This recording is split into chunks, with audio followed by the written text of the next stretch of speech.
Ouais, les gars, ce cyberactiviste Isaac Pierre nous dit que le président actuel de la Côte d'Ivoire a augmenté le prix du carburant pour pouvoir participer au troisième guerre mondiale et le président Laurent Gbagbo dit non. Ce qui est sûr, je vais vous laisser regarder la vidéo par vous-même. Veuillez liker, commenter et surtout partager la vidéo maximum comme d'habitude. On est ensemble, ciao. Bonjour chers frères et sœurs. Le porte-parole du gouvernement a dit que l'augmentation du prix du carburant en Côte d'Ivoire est liée aux événements, à la guerre en Iran, à la guerre entre l'Ukraine et la Russie et autres. Eh bien, il faut vous dire que ce n'est pas la vraie raison de l'augmentation du carburant en Côte d'Ivoire. L'augmentation du carburant en Côte d'Ivoire est un signe qui doit vous faire comprendre que Alassane Ouattara est en train d'entraîner la Côte d'Ivoire dans une troisième guerre mondiale. Je m'explique. Pourquoi il y a eu la Seconde Guerre mondiale? La Seconde Guerre mondiale est arrivée parce qu'il y a eu d'abord la crise de 1929 qui a fait que les démocraties, les capitalistes ont pratiquement échoué. Et ce sont les partis de l'extrême droite qui ont commencé à dire « Nous, on prend la vie de nos citoyens en main ». En Allemagne, avec qui vous savez. Et donc, lui, le père des nazis, que je ne nommerai pas ici pour ne pas qu'on bloque ma vidéo, eh bien, à lui, il a décidé d'étendre les frontières de l'Allemagne sur l'Europe. Il a décidé de lutter contre ces démocraties qui ont montré qu'elles ne sont pas capables de diriger le monde avec la crise de 1929. Voilà ce qui est essentiel. Donc, comprenez qu'il y a eu crise. Cela prouve que les gouvernants étaient incapables. Et donc, lui, le père des nazis, a décidé d'étendre les frontières de l'Allemagne pour que les Allemands forment un seul pays grand et fort. Parce qu'en Autriche, par exemple, on parle allemand. En Allemagne, on parle allemand. Donc, tous ces pays-là allaient se mettre ensemble et former un grand pays. Voilà l'une des causes principales de la guerre, de la Seconde Guerre mondiale. Donc, il fallait vite occuper la France pour se protéger à l'ouest. Maintenant, ici, cette troisième guerre mondiale dans laquelle Macron et Alassane Ouattara veulent nous entraîner. C'est pourquoi elle a lieu. C'est pourquoi il y a tout ça. Pourquoi il y a ces guerres contre la Russie et autres? C'est parce que la France ne veut pas perdre ses colonies africaines. C'est tout. La France ne veut pas perdre ses colonies africaines. Donc, elle, le territoire africain lui appartient. L'Afrique de l'Ouest, tout ça lui appartient. Voilà pourquoi elle nous entraîne dans une troisième guerre mondiale. Parce que la France et l'Allemagne sont appelés les moteurs de l'Union européenne. C'est-à-dire l'Union européenne s'est bâtie sur la France et l'Allemagne. Or, la France n'a pas de biens propres. Tous les biens que la France a viennent de l'Afrique. Donc, si elle perd l'Afrique, elle perd son leadership en Europe. Et l'Union européenne ne va plus vraiment exister, sera fragile. Donc, l'Union européenne est en train d'aider la France à maintenir l'Afrique de l'Ouest et l'Afrique centrale comme ses colonies. Donc, puisque les pays de l'AES se sont retirés, on utilise Ouattara pour que la Côte d'Ivoire entre dans une troisième guerre mondiale, parce qu'on va vers une troisième guerre mondiale, parce qu'ils ne veulent pas arrêter la guerre. On va présenter des vidéos prochainement pour vous expliquer. Mais ils ne veulent pas arrêter la guerre. Alors, vous voyez ce qui se passe. Ils ont donné l'ordre à l'Ukraine de bombarder les ports céréaliers de la Russie, c'est-à-dire où la Russie tient sa nourriture, l'Ukraine a bombardé. Le blé et tout ça, ils ont bombardé. La Russie aussi s'est mise à bombarder les ports céréaliers, le port céréalier de l'Ukraine. Mais aussi où ils prennent de l'énergie, où ils récupèrent l'énergie. Alors, l'Europe est bloquée. L'Europe n'a plus assez de gaz, n'a plus assez de carburant, n'a plus assez de pétrole et autres. Et ça, c'est dans la mer Noire. Maintenant, à Hormuz, au niveau de l'Iran, là, le canal d'Hormuz, là aussi, ils n'arrivent pas à transporter le pétrole et autres. Vous voyez? Donc, qu'est-ce qu'ils font? C'est notre pétrole, notre gaz que Ouattara donne à Macron et aux Européens pour aller faire la guerre contre la Russie. Vous voyez que ça n'a pas de sens. Sur quoi vous comptez pour aller bombarder les stocks de pétrole, les stocks de gaz de la Russie, les stocks de nourriture là? Ces gens-là comptent sur l'Afrique. Parce qu'ils se disent, l'Afrique a assez de réserves. Donc, on va compter sur l'Afrique pour faire la guerre à la Russie et à la Chine. Mais les données ne sont plus les mêmes. Avant, on était des colonies et on dit, voilà le fort des Africains à la guerre mondiale. Et puis, on combattait qui? On combattait le Führer, le chef des nazis. On se disait, c'était pour la liberté des peuples. Mais aujourd'hui, ils ne se battent pas pour la liberté des peuples. Ils se battent pour l'esclavage continu. L'esclavage permanent des Africains. Pourquoi? Parce que quand le président Laurent Gbagbo leur dit faisons des accords 50-50%, ils refusent. Ils disent non, on ne va pas vous prendre ça à 50%, on vous prend ça à 8%. L'or et tout ça, Ouattara leur donne ça et nous on conserve, comme je vous l'ai déjà dit, sur 100 000 francs, nous on a 8 000 francs. Sur 100 000 francs de notre or, nous on a 8 000 francs. Maintenant, nous-mêmes qui produisons le pétrole, le gaz, c'est nous qui payons le pétrole, le gaz plus cher. Alors qu'on produit. Et le porte-parole dit non, c'est parce qu'il y a des guerres. Non, c'est pas ce que ça veut dire. Alors, je vais vous laisser le président Laurent Gbagbo expliquer lui ce qu'il faisait à cette époque, quand il était président. Écoutez-le parler. Le panafricanisme. Le panafricanisme. Moi,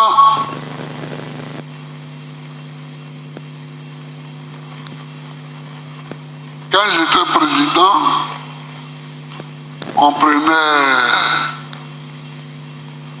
on achetait le pétrole brut au Nigeria, que la cire transformait. Mais il y en a qui allaient jusqu'au Venezuela pour acheter le pétrole brut. J'ai dit, mais pourquoi vous allez si loin? Ici au Nigeria, là, il y a le pétrole. En Angola, là, il y a le pétrole. Maintenant au Ghana, il y a du pétrole aussi. Pourquoi au Cameroun, il y a du pétrole? Pourquoi au Congo, il y a du pétrole? Pourquoi aller jusqu'au Venezuela? Mais ce n'est pas eux. C'est parce que les chefs d'État ne sont pas maîtres de leurs actions.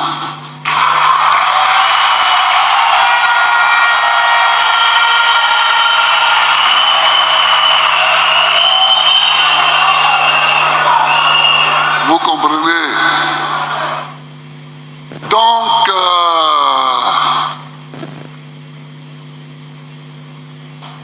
le panafricanisme, c'est la mise en commun par les États africains de leur capacité pour avancer.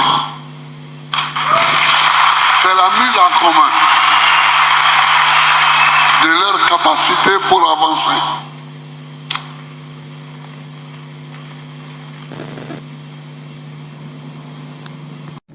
Alors lui, quand le président Laurent Gbagbo était président, il prenait le pétrole en Angola, au Congo, au Ghana. Lui, il disait qu'il prenait ça au Nigeria. Voilà, il prenait ça au Nigeria, le brut, et puis il transformait ça par la CI. Comme ça, les Ivoiriens ne payaient pas le carburant cher. Voilà ce que le président Laurent Gbagbo faisait. Mais Ouattara, qu'est-ce qu'il fait? Non. Lui, la guerre qu'ils sont en train de faire contre la Russie, la Chine là, et autres, contre l'Iran et autres, c'est nous qui prenons notre argent et nous donnons à la France pour aller participer à cette guerre. Donc, Ouattara est en train de conduire les Ivoiriens dans une troisième guerre mondiale. Et maintenant, c'est lui, par lui, on veut passer pour soumettre l'AES. Parce que le Burkina Faso a de l'or, parce que le Mali a du gaz, du pétrole, le Niger a de l'uranium. Donc, c'est par lui on va passer pour venir, cette fois-ci, diviser les Africains et imposer aux Africains un autre esclavage, une autre forme de colonisation. Donc, vous voyez, quand le président Laurent Gbagbo parle du pétrole, si nous nous mettons ensemble, si les Africains se mettent ensemble et disent « vous êtes en train de faire votre guerre », bon, nous, on n'est pas dans cette guerre-là. Nous, on est fatigués de la guerre, on veut se développer comme vous. On profite de la situation actuelle et puis on se développe. On impose nos prix de vente, le pétrole coûte ça, et puis on se met avec les pays pétroliers pour dire « ah, le pétrole ivoirien va coûter ça ». En tant que nous, Ivoiriens, on ne paye pas cher le pétrole. Vous voyez, c'est ce que le président Laurent Gbagbo dit quand il parle du panafricanisme. On doit se mettre maintenant ensemble, l'AES, la Côte d'Ivoire, le Bénin, le Niger, tout cela, on doit se mettre ensemble et puis dire, c'est le moment pour nous de nous développer. Les États-Unis se sont développés grâce à quoi? Au plan Marshall. Mais ils ont profité de quoi? De la guerre mondiale pour se développer. Même les Européens, ils ont profité de quoi pour se développer? De la traite des Noirs. Ils nous ont vendus en Amérique. Ils prenaient le tabac, le coton, ils venaient vendre ça en Europe et ils s'enrichissaient. Donc chaque pays doit penser à ses enfants et s'enrichir en exploitant la crise. Une crise. Aujourd'hui, il y a une crise que vous êtes en train d'allumer entre la Chine et vous. Mais nous Africains, on n'a rien à voir avec ça. Mais Ouattara veut nous mettre dedans. Donc, comme on dit, les gens en Côte d'Ivoire, vous les imams qui le suivez, qui dites d'aller en mer faire venir des forces sataniques pour nous amener à suivre Ouattara bêtement, vous êtes en train de conduire la Côte d'Ivoire dans une guerre qui va vous dévaster, qui va vous détruire. Vous pensez que le carburant qui est cher, sous le président Gbagbo, le carburant ne pouvait pas être cher. Il vous l'a expliqué. Il vous a dit comment lui faisait pour ne pas que le carburant soit cher. Mais qu'est-ce qui se passe? Eux, la France prend notre pétrole, notre gaz, et puis c'est nous qui devons aller au Venezuela ou dans les autres pays loin pour chercher le pétrole. Il y a le transport. On va aller négocier avec l'Iran pour avoir le pétrole. Vous voyez? Et pendant ce temps, ils prennent pour nous. Voilà pourquoi le prix a augmenté. Le prix n'a pas augmenté parce qu'il y a des problèmes. Non, non, non. C'est-à-dire, Macron prend notre pétrole pour faire sa guerre. Et puis nous sommes obligés d'aller demander le pétrole ailleurs, au Venezuela, d'aller demander le pétrole à l'Iran. Et on dépense au niveau du transport et autres. C'est ce qui fait que le carburant en Côte d'Ivoire coûte cher. Ce que le porte-parole du gouvernement a dit, c'est faux. C'est faux. Et le président Laurent Gbagbo vous explique cela. Vous voyez? Et donc, Ouattara veut conduire la Côte d'Ivoire dans une troisième guerre mondiale. Parce que quand ils vont vouloir, vous bombarder la Russie, vous ne voulez pas que la Russie ait du gaz. Mais si la Russie a besoin de gaz, elle va venir aussi en Afrique en prendre. Donc vous allez vous battre en Afrique. Et nous, les Africains, on sera exterminés. Les imams, voilà ce que vous faites. Si vous ne comprenez pas cela, c'est-à-dire, l'islam a été à l'origine de la colonisation, de la traite négrière, parce que les Européens et les Arabes vendaient les Africains. Mais encore là, où nous devons prendre notre liberté en main, et puis prier Dieu là. Ce n'est pas nous qui devons combattre pour Dieu. Dieu là, il est assez fort pour combattre pour lui-même. Nous là, nous devons témoigner seulement l'amour. Voilà. Et le reste là, c'est Dieu qui s'en occupe. Nous n'allons pas combattre nos frères pour glorifier Dieu. Dieu dit d'aimer vos frères pour le glorifier. Il n'a pas dit tuer vos frères pour le glorifier. Ce n'est pas écrit dans le Coran, ce n'est pas écrit dans la Bible, ce n'est écrit nulle part. Dieu n'a jamais dit ça. Il n'a pas dit tuer vos frères pour me glorifier. Non. Non. Et ne pensez pas que l'enfer là va prendre fin. Parce que c'est parce que vous pensez que l'enfer va prendre fin que vous êtes en train d'agir comme ça. Mais ce qui arrive là, c'est l'extermination des imams, des musulmans, de tout le monde. Eux, ils s'en foutent de ça. Ce sont leurs intérêts qui comptent. C'est ce que Tchani vous dit. Ce sont leurs intérêts. De Gaulle a dit, un pays n'a pas d'amis, il n'a que ses intérêts. Alors vous allez jusqu'à vendre votre âme pour que Ouattara soit là. Et Ouattara est en train de conduire le pays dans une troisième guerre mondiale. Quand on parle de guerre, là, il n'y a pas RHDP, il n'y a pas RDR, il n'y a pas PPACI, il n'y a pas PDCI-RDA. Quand les bombes là viennent, ça tombe sur la tête de tout le monde. Mais commencez à prendre conscience. Souvent je suis là, je me demande, je dis, mais comment se fait-il que vous appartenez à une religion et vous pensez que oui, tous les crimes que vous commettez, il suffit d'être musulman et vous allez au paradis. Mais c'est en ce moment, Dieu là, on ne va pas le servir si c'est comme ça, ça se passe. Vous commettez des crimes, vous allez vous cacher dans une religion, vous dites non, ne vous en faites pas les enfants. Quand vous êtes musulman là, non, il n'y a rien. Vous pouvez faire du mal à vos enfants, sacrifier vos enfants, vous pouvez sacrifier un pays, de façon quand vous avez... Parce que vous êtes musulman, Dieu va vous accueillir au paradis. Mais il n'y a pas quelque chose de plus bête que ça, que penser comme ça. La religion ne peut pas sauver. Mais en ce moment, tout ce mal-là, vous allez aller vivre au paradis avec vos mains pleines de sang. Soyons sérieux quand même. Soyons sérieux. Soyons sérieux, réfléchissez un peu. Et Ouattara est en train de vous conduire dans une troisième guerre mondiale. Et vous dites, oui, il est bon. Mais en fait, si Satan se met en boubou, et puis il rentre dans une mosquée, pour vous, ça suffit alors. Si la religion sauve. Mais c'est tellement simple pour vous perdre. Satan porte un boubou, et puis vient à la mosquée prier avec vous. Vous dites, oui, c'est bien. Iblis, bravo, tu portes un boubou. Ah, là, tu es converti. Là, tu iras au paradis. Mais Iblis est plus intelligent que vous. Donc, un disciple d'Iblis vient au milieu de vous parce qu'il porte boubou, parce qu'il fait semblant de se prosterner. Pour vous, ça suffit. Il va aller au paradis. Parce qu'il est musulman. Mais en ce moment, la miséricorde dont parle Mahomet, les prières dont parle Mahomet, ça sert à quoi? S'il suffit d'être musulman, ça sert à quoi? Eh bien, réveillez-vous, hein, parce que Ouattara, ce qu'il est en train de faire, c'est la guerre contre l'AES, c'est-à-dire, ils veulent détruire, bloquer l'AES pour reprendre l'énergie et puis faire leur guerre contre la Russie. Parce qu'ils ne veulent pas d'un nouveau monde. Ils ne veulent pas que le monde soit multipolaire. Ils veulent eux seuls gouverner le monde. Voilà ce que j'ai à vous dire aujourd'hui. Dans quelques heures, je pense que vers 19h, je vais répondre à la question d'une de mes abonnés, Martine, qui dit qu'on parle aujourd'hui, on dit on n'est plus dans le temps de la grâce divine et qu'on est dans le temps du règne de Dieu.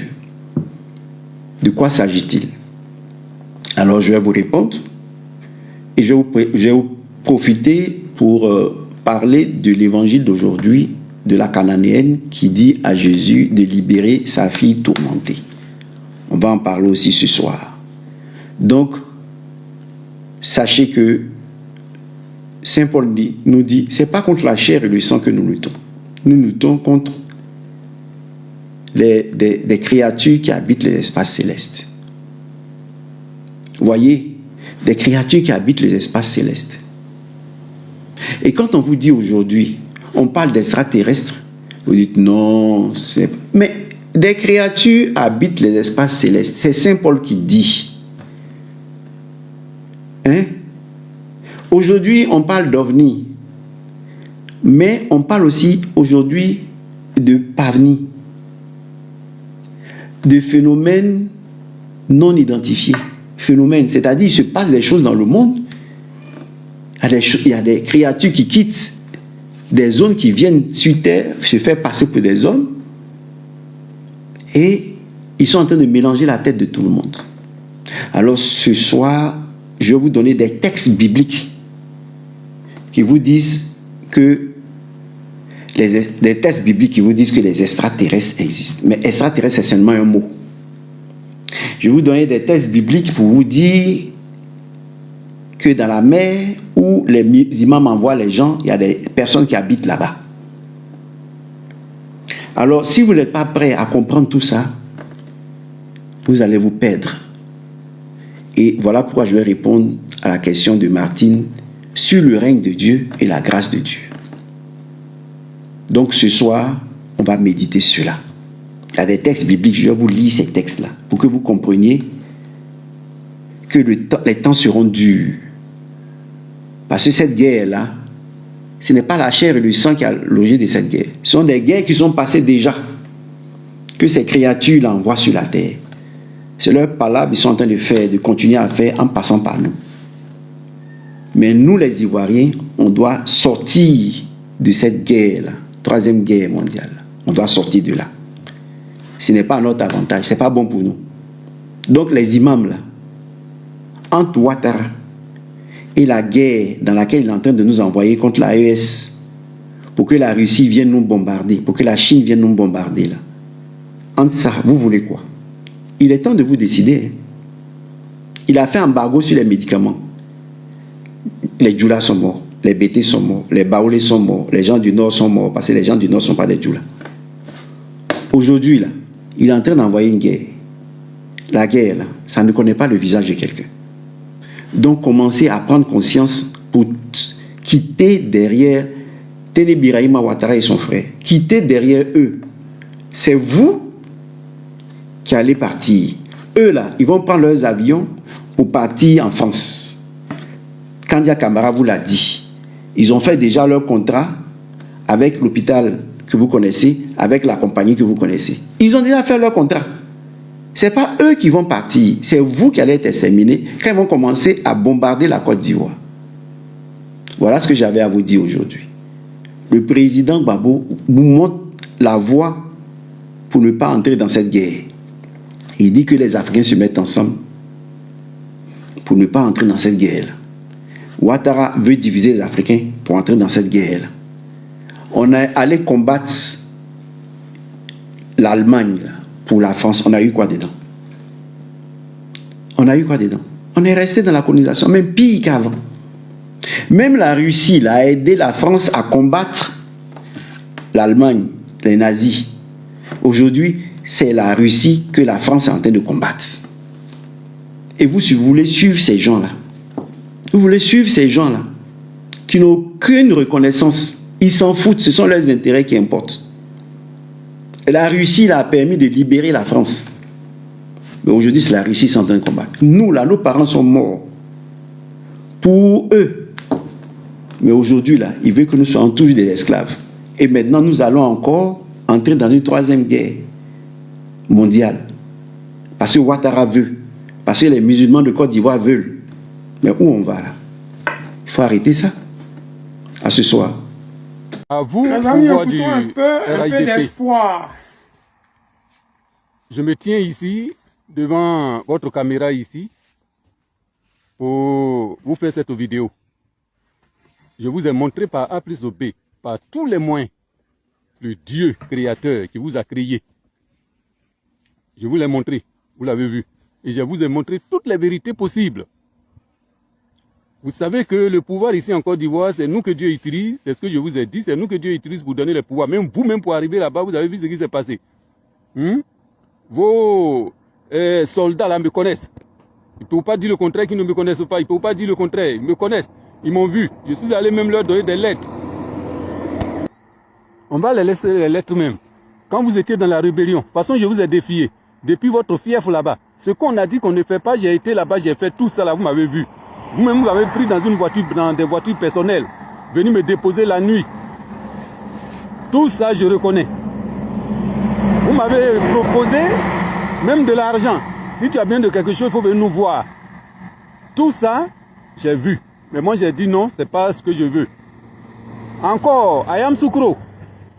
Je suis allé, vous avez fait reculer même tous les partisans du RHTP autour de la fondation. Mais moi, vous m'avez permis d'arriver jusqu'à la voiture de commandement. À côté de choses de la fondation là-bas pour aller donner, n'est-ce pas, la lettre que je voulais remettre, vous remettre là pour aller donner. Tout ça, je reconnais. Et la façon dont vous me prenez, je reconnais. Si c'est un petit farfelu qui veut gâter votre nom, et puis tout ça, je reconnais. Alors, ici, je suis venu m'adresser à vous. Je voudrais tout simplement vous dire que Dieu m'a choisi. Et quand vous voyez les œuvres, même vous-même, vous voyez déjà. Donc, c'est nous que Dieu utilise, n'est-ce pas, pour donner les pouvoirs partout de région. Comme ici en Côte d'Ivoire, arrivé à vous, Oufoué pour le centre, Bédié pour l'est, Guéhi pour l'ouest, à vous le nord. Donc, c'est fini pour vous. Maintenant, c'est pour le tour du sud que nous sommes en train de faire. Vous ne voulez pas aller de votre gré. Si c'est pour aller de force là, si vous voulez que l'on fasse de force là, si je fais ça là, ça ne va pas être bien pour vous. J'étais à Abidjan. Le jour de l'indépendance là, j'étais là-bas. Vous m'avez empêché de voir la vérité. C'est-à-dire que on dit que nous sommes dans une transition. Vous dites non que nous sommes dans une transition. J'ai dit bon, moi je vais aller voir. Je suis allé. Vous ne m'avez pas permis de voir votre président que vous avez dit qu'il est là, qu'il règne encore. Bon, qu'est-ce que vous nous voulez?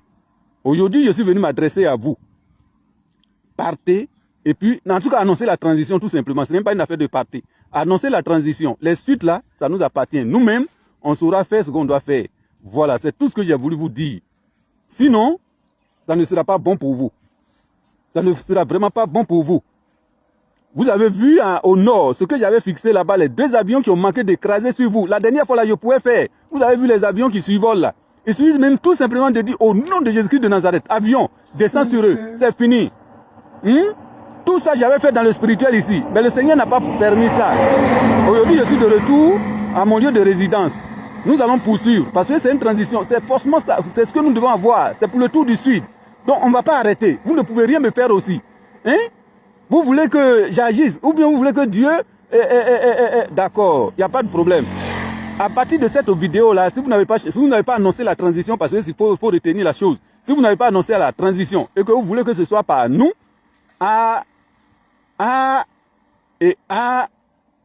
j'ai fini. J'ai pris le monde à témoin. Que le Seigneur soit avec ses saints. Merci. Vous m'avez proposé plein de choses. J'ai dit je ne veux pas. Vous dites viens au restaurant. J'ai dit je ne viens pas. Que moi c'est l'œuvre de Dieu que j'ai fait. Moi-même j'ai ma place. Le pouvoir même est déjà établi sur ma page Facebook. Vous connaissez, vous voyez ça là-bas. Ce qui doit régler. Ce monsieur-là. Croyez, vous qui voulez croire, ne croyez pas, vous qui ne voulez pas croire.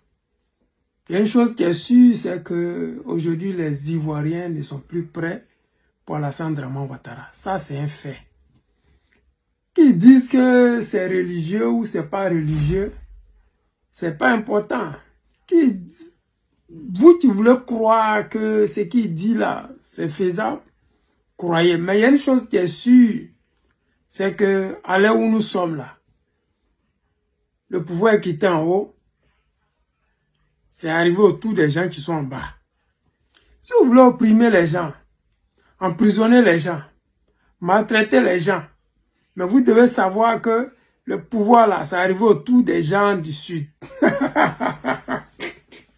Vous savez souvent, les hommes religieux disent des choses qui se réalisent avec le temps.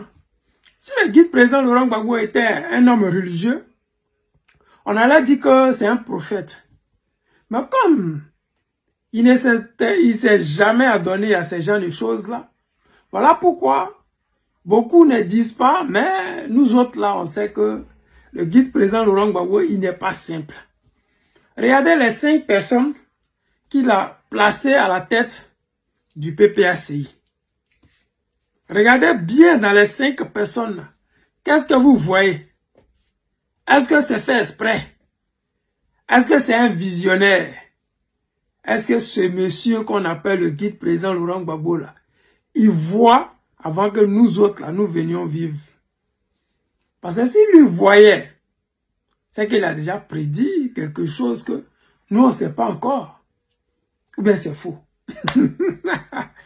Rentrez dans les commentaires, dites-moi ce que le monsieur a dit là, si c'est vrai ou c'est faux. Parce que actuellement où nous sommes arrivés là, le pouvoir là, ça ne peut plus rester au nord. Il ne faut pas se mentir. Parce que plus le pouvoir s'enfonce au nord, plus la Côte d'Ivoire se divise davantage.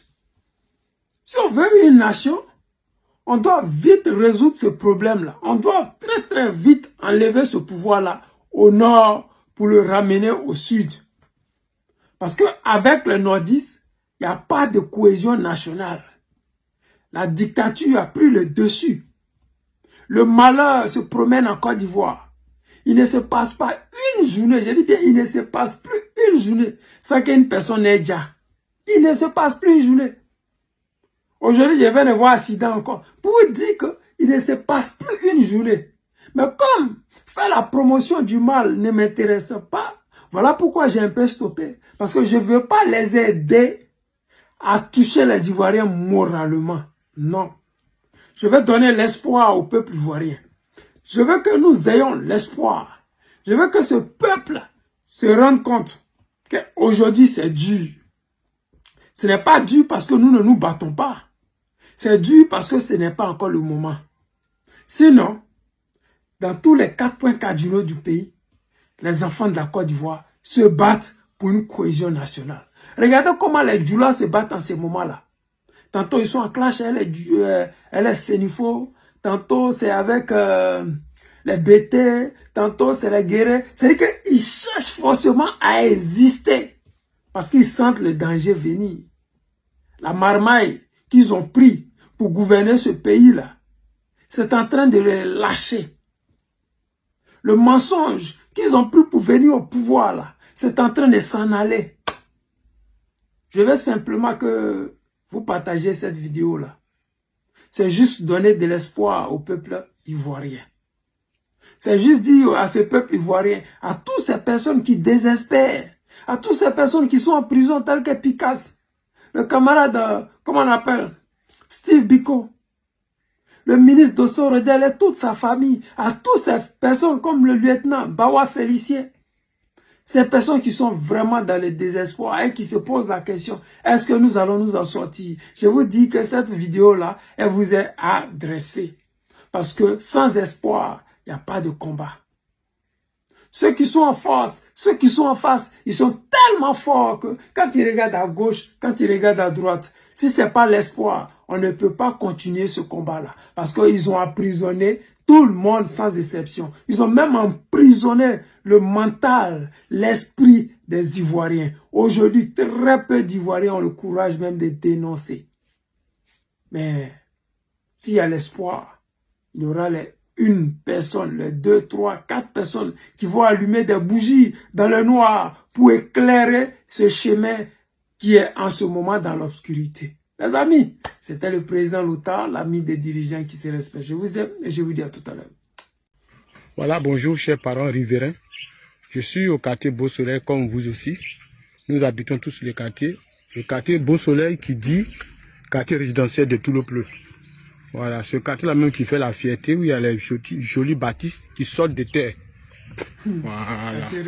Donc quand on vient ici et qu'on voit cette mare d'eau, tout de suite là, on est fâché. On se plaint, on s'en prend la mairie. Oh, ici là, il y a toujours l'eau. Pourtant, depuis 24 heures, il n'y a pas plu. Mais qu'est-ce qui provoque toujours ici là? Qu'est-ce qui provoque? Voilà, vous allez tous, on va tous ensemble constater. et apprécier. Voilà, ce qui est la cause, la vraie cause de cet endroit-là, qui fait que l'endroit est toujours inondé. Vous voyez, non? Je vais passer dans l'eau. Moi-même, là, je vais faire exprès de passer dans l'eau. Vous voyez, ici dans l'eau, hein, je passe dans l'eau. Vous voyez ici. Ce qui provoque là, vous allez voir avec moi. C'est la SODECI, c'est pas n'importe qui. Regardez comment l'eau la sort. Et oui, il n'y a pas l'eau là. Vous voyez. Vous entendez un peu le bruit là, non? Donc depuis des mois, depuis des années même, ici là, il y a beaucoup de compteurs d'eau. Ils ont placé beaucoup de compteurs d'eau. Maintenant qu'ils sont venus enlever ces compteurs là, au lieu de bien boucher les trous, parce qu'il y a une nappe d'eau là, il y a la nappe de la SODECI sur laquelle du moins ils branchent les compteurs. Bon, quand vous enlevez les compteurs là, fermez bien. Fermez, non, mais ils ne font pas. Et je les interpelle à chaque fois à travers mes vidéos. Mais bon, ils s'en moquent. Voilà. Donc aujourd'hui, vous avez vu un peu pourquoi il y a toujours, pourquoi toujours le quartier est inondé. Merci. Les amis, vous avez écouté cette vidéo-là. Depuis tout le pleu, nos parents,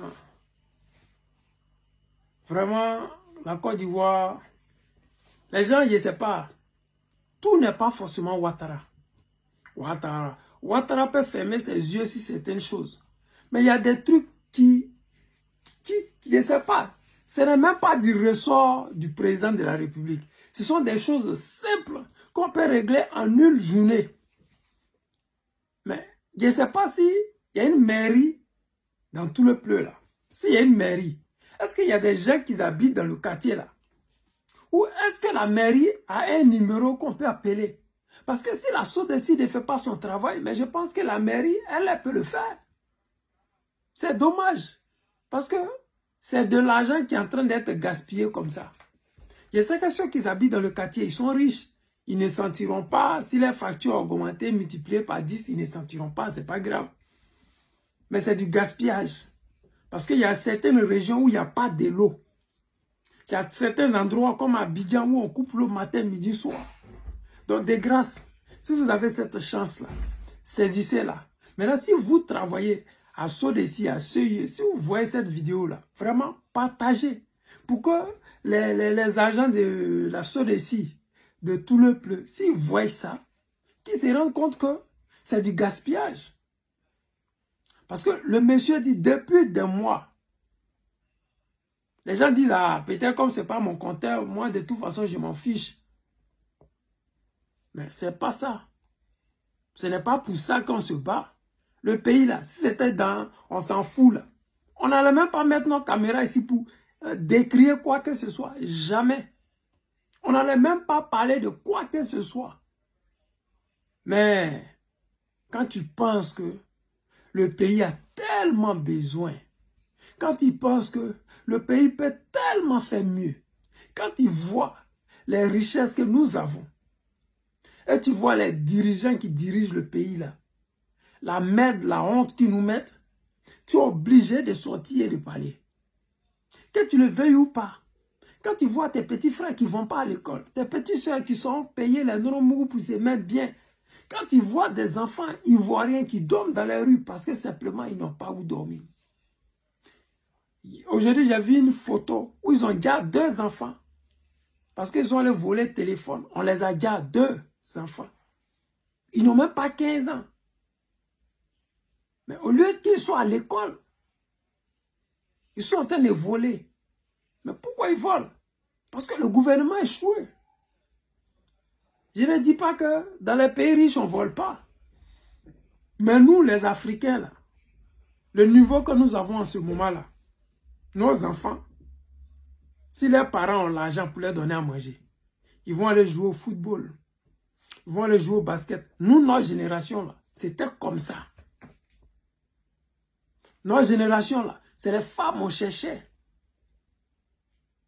On partait dans les maquis pour boire les bières. Voilà nos challenges. Parce que nos parents, ils avaient de quoi subvenir à nos besoins. Nos soucis, ce n'était pas aller chercher l'argent. C'était soit aller étudier, ou bien aller chercher femme, soit jouer au football pour devenir star. On a toujours rêvé de devenir star. Voilà pourquoi On n'allait pas chercher l'argent. Ce n'était pas une préoccupation. Cela ne veut pas dire que nos parents étaient trop riches. Voilà pourquoi, non. Mais en tout cas, la Côte d'Ivoire de hier, là, où on n'était pas superbement riche, où on n'avait pas le pétrole qui nous donnait plus de 627 milliards par mois, là. Nous, Ivoiriens, on était heureux à ce niveau-là. À cette époque, vraiment, on n'avait rien à envier aux gens. Peut-être les Benguis, mais aujourd'hui, même les Benguis, ils connaissent. Benguis, là, nous, nos générations, là, les Benguis, ce qu'ils prenaient pour nous inquiéter, là, c'était les grosses voitures qui venaient avec. C'est les grosses voitures, là. Quand ils passaient, on dit les Benguis, c'est arrivé. Sinon, si c'est coton, là, vêtements, nous-mêmes, là, vêtements, on avait ça au pays. Nous-mêmes, on sait s'habiller. Chaussures de valeur, on sait porter. Montre de valeur, on va porter. La différence que les Benguis avaient sur nous, là, soit c'était le teint qui était pata, soit c'était le gros cylindré que nous-mêmes, là, tu vas mettre 100 millions dans la voiture, non, on n'est pas prêt. C'est là qu'on était bloqué.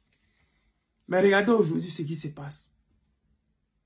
Les gens, ils empoisonnent les gens. C'est ce qui est malchance, ça. Avant, on pouvait avoir des amis. Tu partais boire, ta boisson restait. Vous étiez des amis. Quand tu dis que quelqu'un était ton ami, c'était ton ami. Aujourd'hui, là, on dit, il y a un pro qui est venu, oh, ils l'ont empoisonné. Nous, on était dans nos quartiers, là. Il y a le pro qui venait, mais ce n'est même pas nos pros. Mais on est assis, ils payent boisson, nous tous, on est dans le bateau.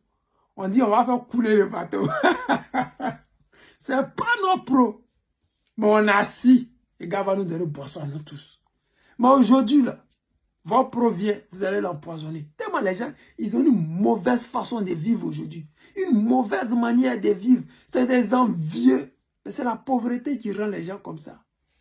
Parce que quand ta vie a changé, quand ta vie bascule dans le néant, tu deviens vieux, aigri. Quand on dit que lui, là, il est envieux, là, ça dépend. Il y a des gens qui disent, non, moi, je ne peux jamais être envieux. C'est faux. Ça dépend de dans quoi tu es. Ça dépend de quoi ça parle. Ça dépend de quel domaine. Voilà. Tu ne peux pas dire que tu n'es pas vieux. Ça dépend. Donc, vraiment, mes parents, partagez la vidéo, envoyez ça aux agents de Sorécy de tout le pleu. Dites-leur qu'au quartier résidentiel, il y a l'eau là-bas qui coule depuis des années. S'ils n'ont pas les moyens de résoudre ce problème-là, bon, qu'ils appellent les experts depuis Abidjan, ils vont venir les aider. Mais ce gaspillage qu'ils font là, vraiment, ça me fait mal au cœur. Et j'ai le droit de dénoncer ça. Voilà, on dit Ouattara vaut rien. Mais ce petit boulot-là, vous pouvez faire ça même à votre niveau. Vous n'avez pas besoin de Ouattara. La mairie peut gérer.